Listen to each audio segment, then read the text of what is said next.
Namaste to everyone. And this is Pastor Surya Mani Bandari.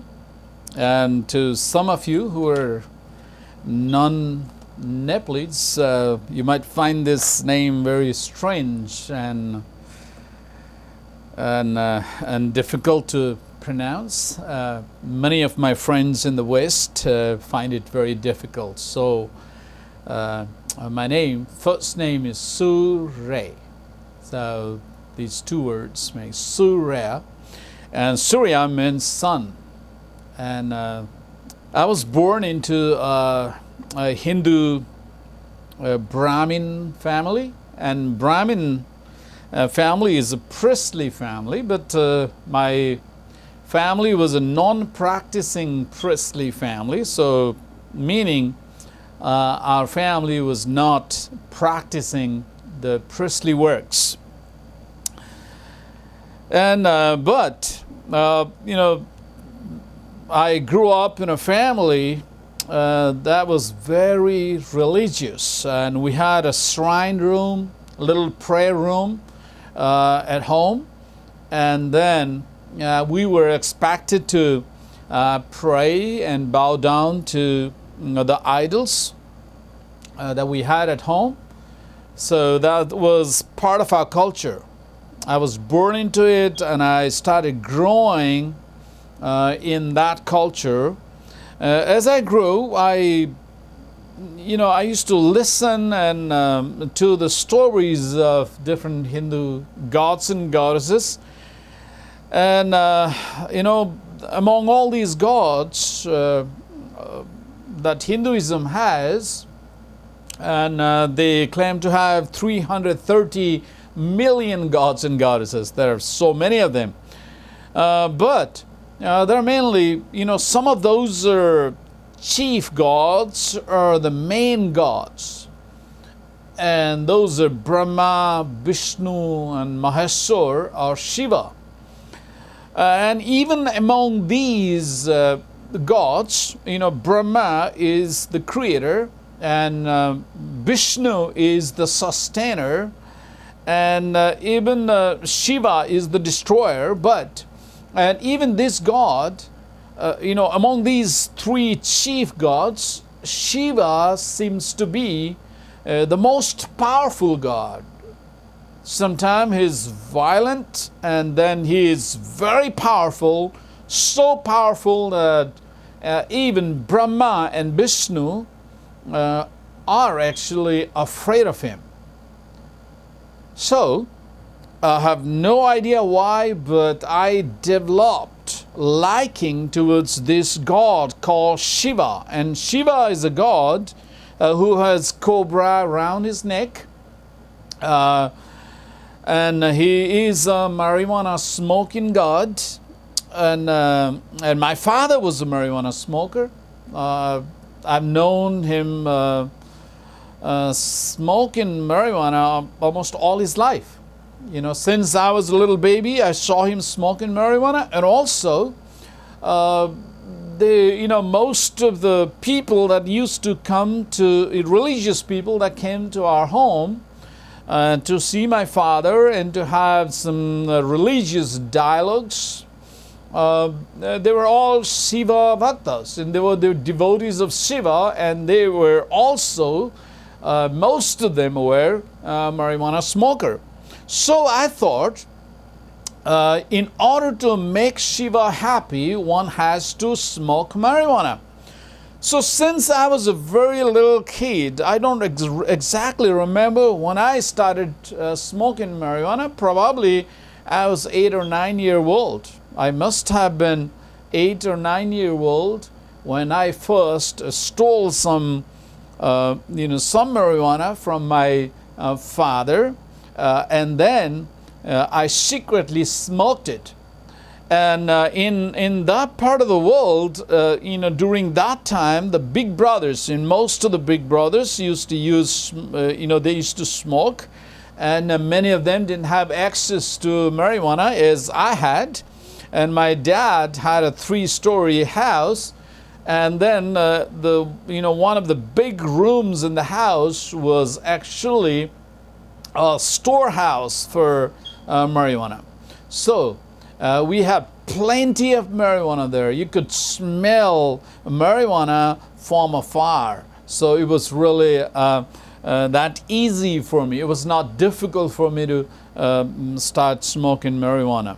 And then I started smoking marijuana just with one hope, that I will be able to make Shiva, my favorite god, happy. I would smoke marijuana saying Bom Bole. Bole is another name for Shiva. And then I would bow down to his idol wherever I saw him, wherever I saw his picture. I would bow down to him with respect, and I would pray to him, asking him to make me strong like him and more powerful and richer and whatnot. All these dreams I had. And then I thought he was the best God, and he was the mightiest of all the other gods. And during that time, I thought the whole world was worshiping Hinduism, following Hinduism, because I never knew any other person not following or not believing in Hindu gods. Even the Buddhists that lived in our culture, in our society, they were still part of the Hindu culture. They would still practice Hinduism along with their Buddhism.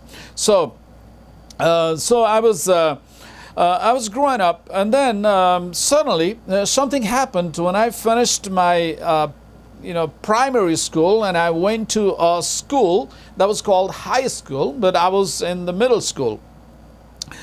And then, so when I went to that school, and it was, I was excited to go to a bigger school because and there were all the big brothers and sisters were there, and it was a little far away, and we had to walk to school. And with all of that excitement, I went to our first class. I can still remember somehow the teacher was missing. And then, since there was no teacher to teach us our first class, there came physical instructor. He was a physical fitness teacher at the high school. He was also a guy who controlled all the big guys. So this school had a lot of big boys and needed some discipline, and this guy was the one. Actually, he was a boxer, and he was also the ex-serviceman, and so he was a strong person, and he was pretty healthy. I never saw him smoke. So he came in, and that day with the chart, health chart with the human body, with lungs and all. So he posted the chart on the board, and he started explaining to us.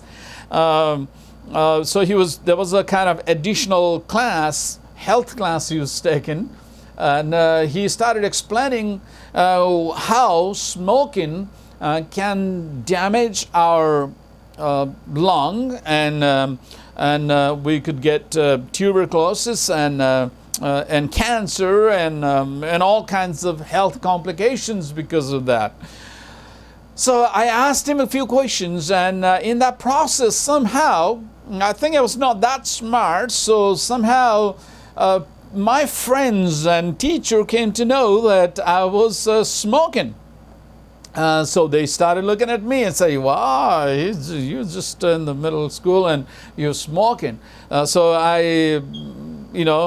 and then they started looking at me differently, and many of my friends made fun of me because many of them didn't smoke, and also my teachers, when they came to know that I was smoking, they kind of they warned me, and I was treated as a bad boy. All of a sudden I was treated as a bad boy, and I realized that day that was really a bad habit. Smoking was bad habit. It was bad for my health, and that day the teacher convinced me that by smoking marijuana I was destroying myself. So I wanted to give it up. So I thought it was not that difficult to give up. So I tried, and I couldn't help myself. It was very difficult for me to give up. I tried, I would give up for a few days, and then I would fall back again. And I had to steal some of my father's marijuana and then start smoking again. It was very difficult. And then, my family came to know about that. My brothers and my sister and my parents came to know about my smoking habit, and also my neighbors and my relatives came to know about it, and almost all of the school knew. All the students and many of the students and almost all of the teachers came to know that I was smoking marijuana, and they started. Some of them started making fun of me. Teachers were warning me. Calling. I was getting bad names, and I was treated as a bad boy simply because I was smoking marijuana. And then suddenly my little mind started thinking, hey, I was smoking marijuana because Shiva is smoking marijuana. And if Shiva is smoking marijuana and everybody is treating him good, why are they treating me bad? They call him God. He smokes marijuana. And they worship him, they honor him, they bow down to him. But to me, I also have the same habit, and then they are just hating me. They're disliking me, they're making fun of me. So suddenly this habit is a bad one. So I was convinced that some habit that's destroying my health is a bad habit. So I thought in my little mind, if I'm a bad person, which I was convinced I was, then even my God Shiva, this great God Shiva, must be a bad person because he is also smoking marijuana. So I struggled with that thinking for a little bit, and then I decided, no, I'm not going to follow any gods anymore. And he is the biggest God, the greatest one. Even other gods are respecting him, honoring him so much. But if he has a bad habit, then how can any other gods be any good? So at that time, again, I did not know that there were any other religions and there were any other gods. So I decided to proclaim myself an atheist, and I said there is no God, not at all. And then I even actually, because of that, I built up some kind of anger and bitterness towards gods, because I thought, this God destroyed my life. I was now addicted to alcohol. Marijuana in the beginning, and later on that depression, when I could not give it up. And then I also developed friendship with other friends who were drinking alcohol. So I started drinking alcohol with them, and then I started using tobacco, and then I started, I would use anything I got hold of at that time, any drug. So life was getting a little crazier, and I was very angry. So I would not go to temple anymore. I would not pray. And my parents were just wondering what's going on with that. And I was not focused in my studies anymore. And then didn't do good in the exams anymore. So my grades started falling. And then, my interest in studies started falling down. So everything was getting bad in my life. So I thought, my life is just gone now. I'm destroyed.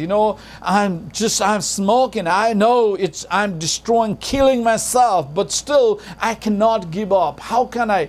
So now there's no help available to me. Nobody came to me and said, hey, I can help you. There was a way to give up all of these drugs, and nobody said that to me. So I was thinking, this is my life now. I'm going to smoke to death and use whatever. So I thought, I'm going to die anyway. I'll have cancer or TB or whatever, all this disease. So let me drink and smoke and do anything I like. So I started living a carefree life.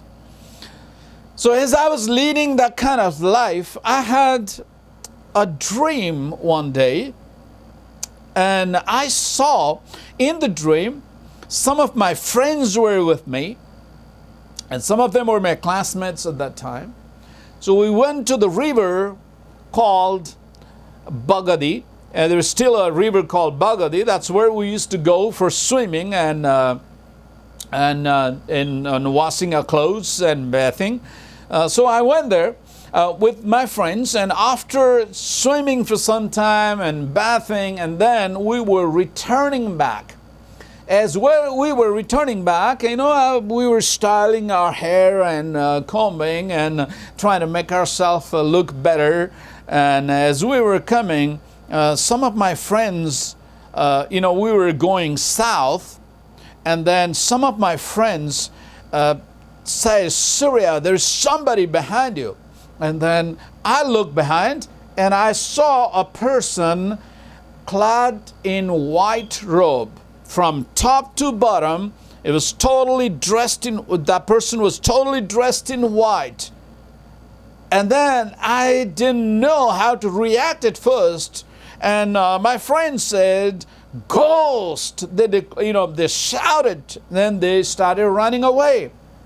And I did not run away because I think I was too proud. I used to do a little bit of exercise, and I was learning Taekwondo in those days. So I thought, I was very afraid, but I was pretending as if I was not afraid. So I was slowly walking down thinking, that person, that ghost or whatever it is, that's going to catch some of my friends because I'm going to outrun my friends. I used to run faster than those friends there. So I thought I was pretty confident that person is not going to catch me. So I started walking slowly down, pretending I was not afraid. But inside I was really terrified.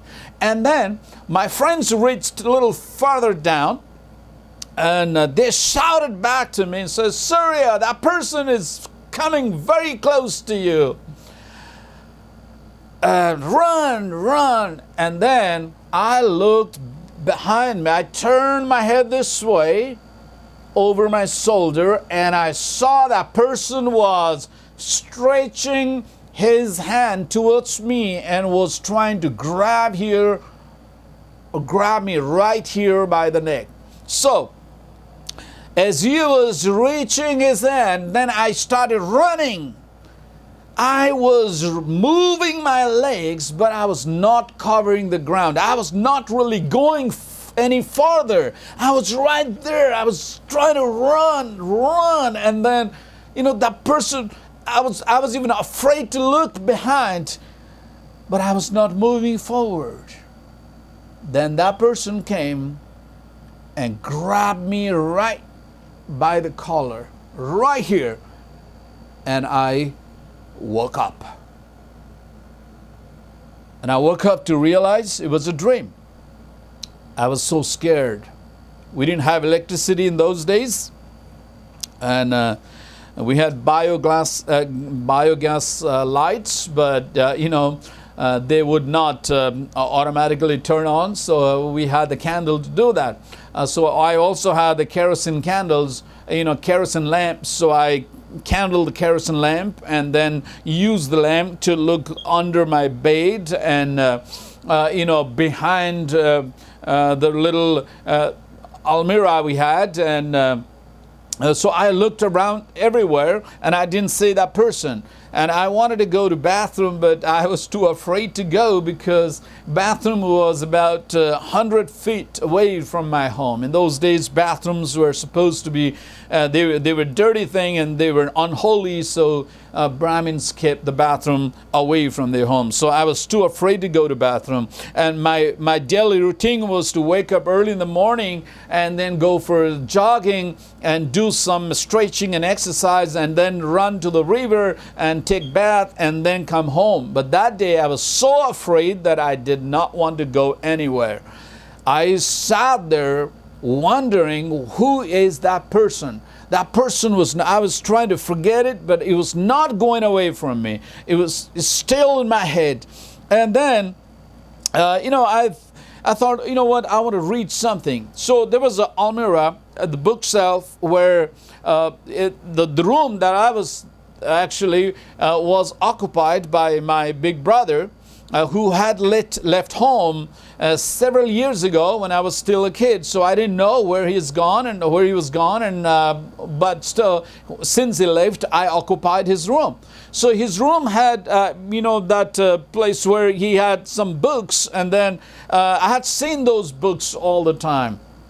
And then I wanted to read something interesting to divert my mind from that dreadful dream. So I checked back, started looking back, and there were thick books and all. I also saw the Bible in there, and then I saw so many other books, but I wanted something thin and very interesting. There was a very thin book, and I pulled it out, and then in the front cover of the book, there was a human heart. And I thought, for me at that time, as a teenager, it was a love sign. And I thought, wow, it must be very interesting.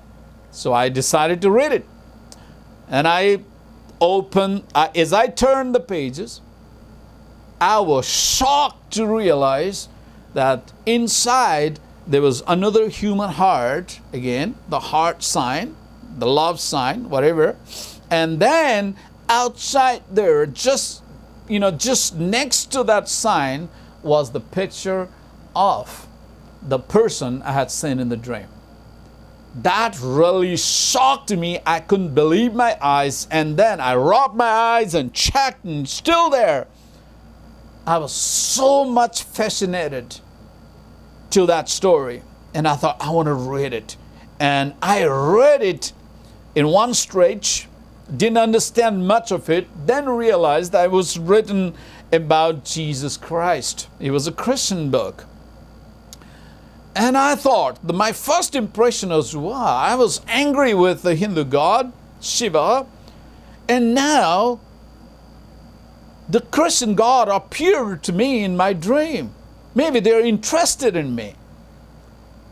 And I didn't know nothing about Christianity. I didn't know nothing about the Bible and Jesus. So I didn't understand much, but I wanted to learn something more. So I decided to find a church and go there. As a boy, I didn't have money. I kind of had to talk and convince my sister to give me a few coins and I didn't tell her where I was going, but I asked her a few coins, and then she gave me. And I also talked to another brother in the village. I heard that he was going to church at one time, so I had to secretly go to him and then ask him. He told me he was no more going to church, but he knew where the church was. But he told me, he gave me the address of the church in one condition. He said that you are not going to tell your parents or nobody that I gave you the address. So I did not tell anybody that he gave me the address. So I decided to go to church. As a boy, I went to church, and they were singing. They were singing this Nepali version of this popular song, "Have you been to Jesus? Have you been cleansed by the blood of the Lamb?" And I didn't understand much of that song again, but I thought, when I stood at the main entrance of the church, and they were singing this beautifully, and then I thought everybody was asking me this question. And I was feeling that they were especially singing that song to me. That touched my heart so much. I sat, one guy was sitting at the back with a guitar, and then he motioned me to come in. So I went in, and I sat right next to him, and we sat there throughout the service. I didn't understand much of that, but that song was ringing in my mind. And then after the service, I thought some of them would come to me and share something more about Jesus or this new religion, but nobody came. Some of them smiled, and then some of them said hello, hi, and they said namaste, and then they left. And I waited there until everybody left. And then finally, since nobody came to me to share anything, So I decided to leave. I was too shy to speak and to the leaders there or to anybody there, approach anybody asking for help. So I left. I did that for a few times and then decided, you know what, I don't know, nobody's going to tell me anything about this new religion, so let me forget about it. Then I lost interest to go to church anymore, and I started slowly forgetting about that dream, and then didn't have much interest. Sometimes that used to come back to me, I used to remember that dream and think about going to church again. But again, I thought, you know what? Nobody's going to tell me what's the meaning of the dream, and nobody's going to come and talk to me. So why should I go there? So I was just trying to forget that dreadful dream. And then now, as I was already in high school now, and then, since I was into drugs and I didn't do good at my examination, so I failed. And it was the same on my family. My father was the chairman of the board of this school. My father had helped build that school, and he was there on the board for 25 plus years. So that was a long time he was serving, and the principal of that school was my father's friend, and he used to call me son. And then he came to me and said, "Son, you brought shame to your father's name. I didn't expect you to fail." And then many of the teachers say the similar thing. And at home, I heard all these lectures and bad names, and you're good for nothing. You will never do anything good in your life, and you're good for nothing. You were just going to be, they used to call Hully. Hully is the plowman, and I don't know why they would call me that, but probably he was the lowest. That was the lowest job you could get. And then they used to, so I got all the insulting, and then also got spanking, and I started thinking in my mind, I know it was all my mistake. My family, they loved me. That's why they were doing whatever they knew was the best for me. Probably they were warning me, and by spanking me, beating me up, and they were trying to. They might have thought that I would have, that would fix my life, but that didn't. So I went to depression after that. And after that, I just I started thinking I loved and honored I respected my dad a lot. He was my hero.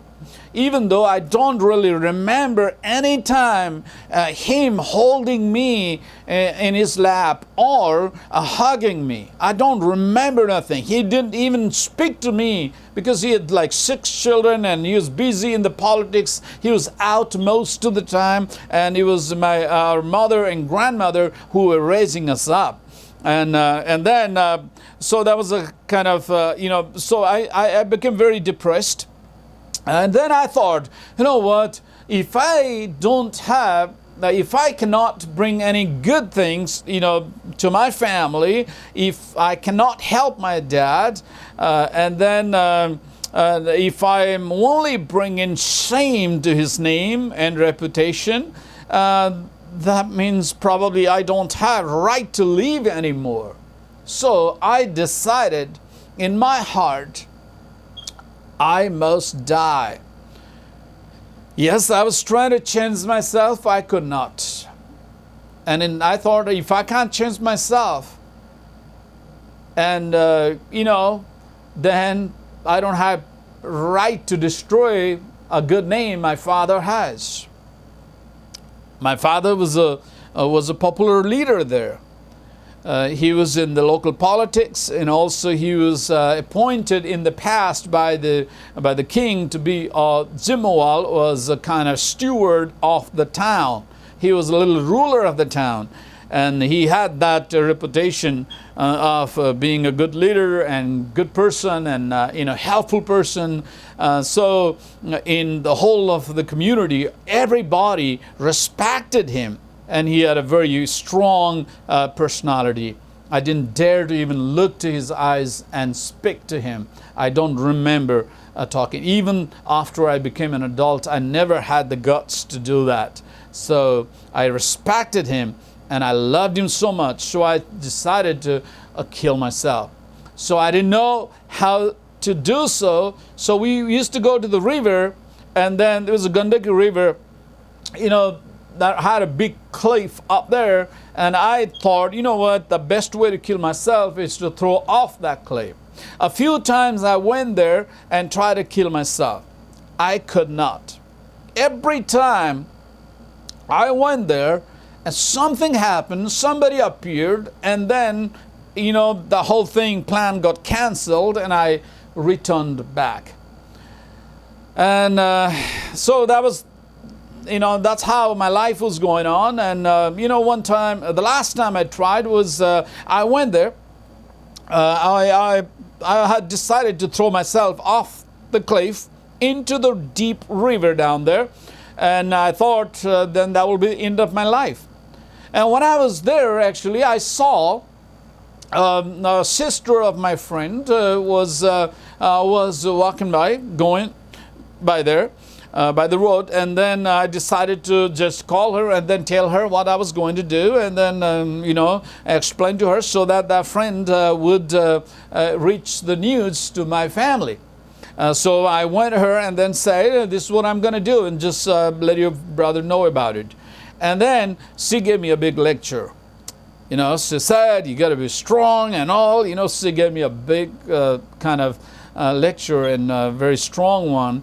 And I thought, you know what, this little girl has this much of strength. Then, oh, how weak I have become. And then I decided that day that I'm not going to kill myself any longer. But I returned back that day home, but the problem was that feeling was not going away. That feeling was lingering on and on. I was trying to overcome drugs, trying to change my life, but I was not able to do so. And then suddenly that depression would come down, and that feeling would come down and say, one of those days I was going to kill myself.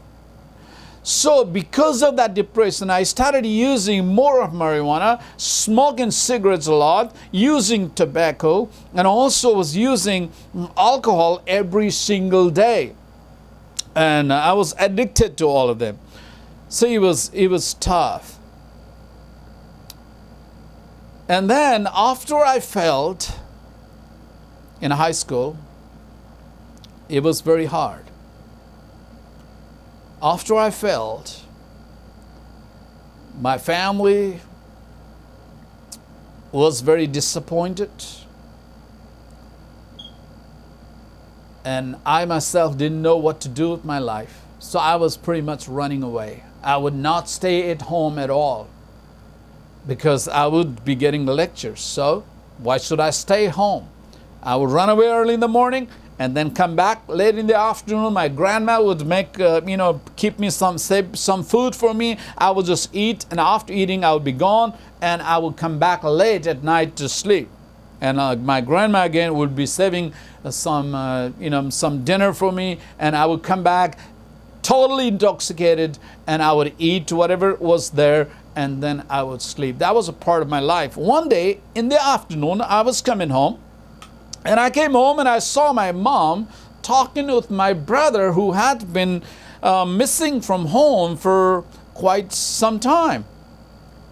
That was my third brother. And he was there talking to my mom. And then I thought, you know what? Now mom has been telling him all the story, bad story about me, maybe all the bad things that I have done and I have become. So he is going to be the last person to spank me. So why should I go to him? So I turned back and ran away. But my brother saw me and he called me, says, Surya, come here. And actually, if somebody had called me, then I wouldn't have really stopped. But I hadn't seen him for quite some time, so I decided to return back to him. But still, I was expecting some spanking. And he was standing there next to mom. I just went in front of them, and then I was bowing down. I had my head hanging down, and I was just waiting there for a couple of the scolding and maybe good spanking on my cheek. And then after that, he lifted his hand and I closed my eyes thinking he was going to spank me. Then he just patted me on the back and said, Jesus loves you and wants to change your life. And then he gave me the address of a church in Kathmandu. And I remember he also gave me a 100 rupee bill and say, so come to Kathmandu. So I had the 100 rupee bill with me to travel to Kathmandu. And then so after that,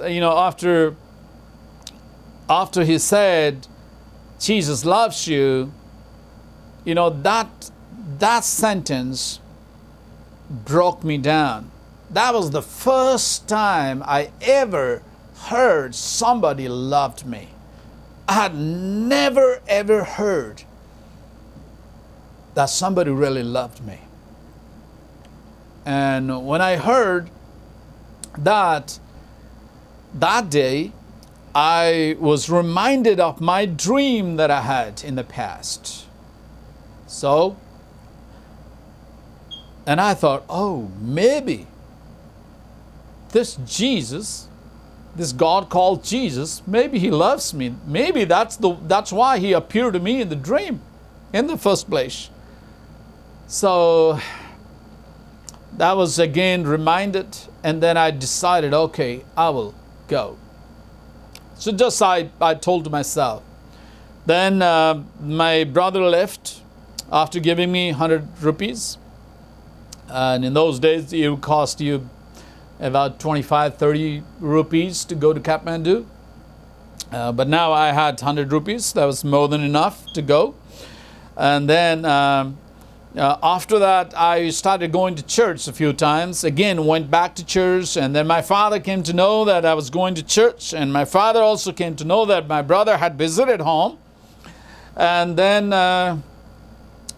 made me go to church. So he would come and bang at the door and say, if you, because I didn't know if I was a Christian at that time, because I had not accepted Jesus into my heart yet. But I was interested to learn more. That's why I was going to church. And in the church, actually, I was not really understanding much of the sermons they were preaching, but the songs were very impressive. And I was listening to those songs and then trying to learn things. And then also there was a Bible at home that my brother had left, and I was reading that Bible. And later on I realized that our sister told us that she was also secretly reading the Bible. So that was a very interesting part. And I didn't know about that. So I was, and then my father would come home and say, hey, leave your religion or leave my home. And he would bang his bamboo stick on the door, wooden door. So that was, that was not easy. But, and then one day I decided I had the money. And I also knew where to go. I didn't know exact address of the church, but I thought Kathmandu wouldn't be a big city. So, I thought, you know what, I want to go. So, one day I told mom, and I also told my grandma that I was leaving, and I decided to go to Kathmandu, leaving my home. It was not really that difficult for me to leave home in search of the truth. I just wanted to find out more about what was the dream, and also wanted to find out more about this Jesus who really, who my brother say that loves me. So that was my kind of interest that took me away from home, and I went to a church in Kathmandu, and then started living there. And that's where I was share the gospel through a little booklet called For Spiritual Law. And then I for spiritual laws, and then I gave my heart to Jesus after learning that He died for me on the cross and then rose back again, and He is the only way to heaven. And He's the one who sacrificed His life for the forgiveness of my sins, and He's the only one who can take me to heaven. And so knowing that, I gave my heart to Him. And then the second step was, I had already failed in my high school. I didn't know what to do. And then, I didn't know much. And, I used to see people playing guitar in the church. And, they had so many skills over there. So, but for me, I didn't have anything. I thought, what? I was the worst person, good for nothing guy. Because that's what I had always heard in my life since my since my middle school through high school, all of those years, almost every single day, adults in my family would tell me, you're good for nothing. That was the lectures. Every time somebody would lecture me for me not doing something, you're good for nothing. You will amount to nothing in life, and you will do nothing good in life. And all those words I had heard all my life. So I thought, God, I'm good for nothing. I failed in high school. I'm miserable. I have no skills, Lord, but if you can use me, please use me. In whatever way you can, please, Lord, use me for your glory. You changed my life. Now you use me. And after I gave my heart to Jesus, actually Jesus did help me overcome the drugs and all those bad habits, bad addiction that I had been suffering. It took time, but He gave me that strong desire, and also He gave me the ability to overcome. Then I didn't really have the cravings anymore for those drugs. So. And after that, I committed my life to Jesus and said, Lord, use me. I'm good for nothing, guy. Just use me, Lord. Please, Lord, if you can, use me. In whatever way you want to use me, please, Lord, use me. That was my simple commitment to God. And I was just 16 at that time. I was 16. And but God was good.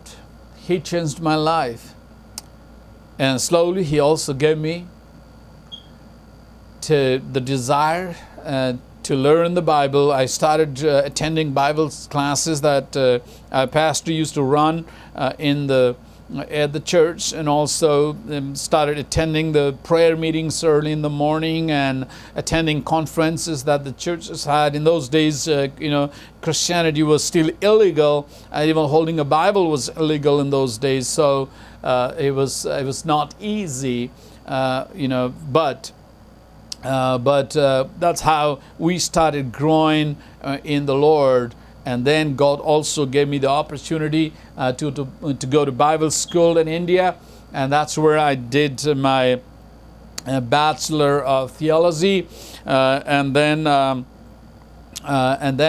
after that again, God gave me the opportunity to pioneer a church in Pokhara, and after that, God also opened the door for me to go to South Korea to do my Master of Divinity degrees, and then started continue to serve the Lord in that way. So God used me while I was in India to preach to smaller churches around there, and it was an amazing time. And some of those friends in India are still connected with me, and I'm just blessed to have that. That was the best time of ministry and service I had.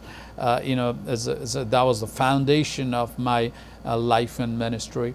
And then also I had the opportunity to go to South Korea to learn more about the ministry and the Word of God. And it was an amazing time of learning from all those great teachers, and